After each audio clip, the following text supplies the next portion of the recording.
fairy friends. Welcome back to Storytime. My name is Flyleaf the Book Fairy, and I'm so glittered that you're here with me today.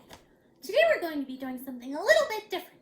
Instead of reading one picture book, we're going to be reading a bunch of poems from a few different books.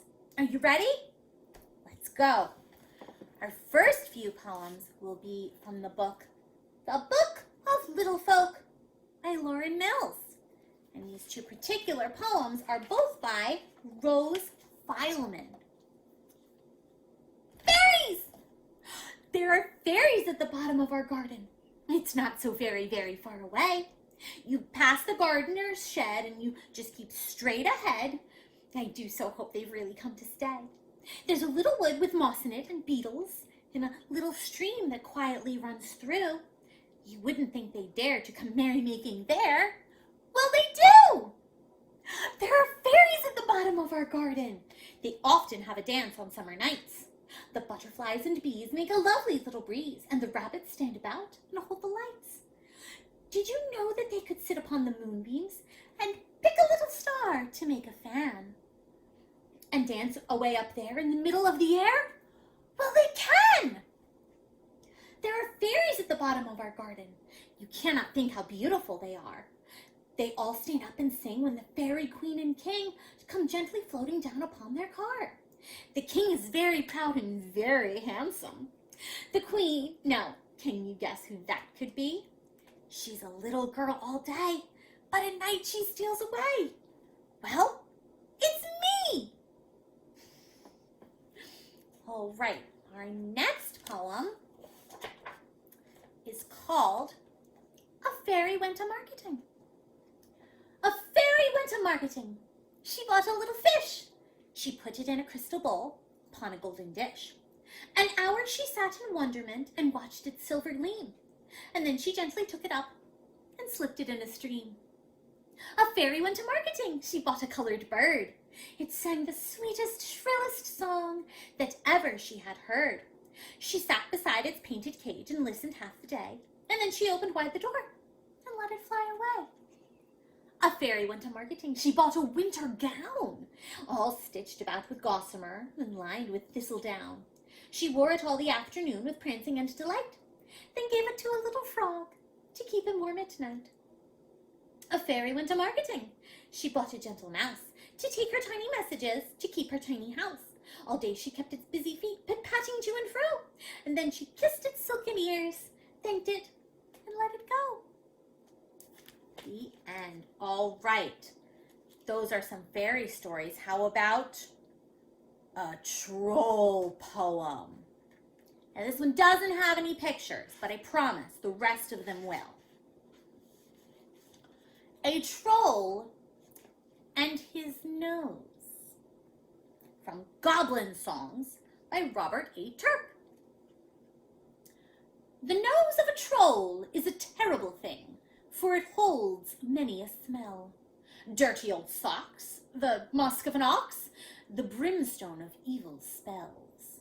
But the worst thing of all about a troglodyte nose is the fact that it knows the smell of fresh, scrubbed toes.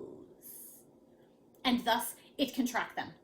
So children, please, do listen well, and though your mom might scream and yell, forgo your baths, save up those smells, the trollish track you must squash and quell. Wrap your feet round with cheeses, for those give trolls sneezes. Then go stomp in the roses to confuse those trolls' noses. With your most dirty feet, the deceit is complete, and you won't seem a treat when a troll you do meet. What do you think? Should we all stop taking baths so that the trolls don't come after us because we smell just like trolls? Oh, do you think your grown-ups would be very happy about that? Probably not. Maybe try it. I don't know. But now, it's time for my very favorite poems of all. Dragon poems! These are from The Dragons Are Singing Tonight. Poems by Jack Pritlutsky, pictures by Peter Siss.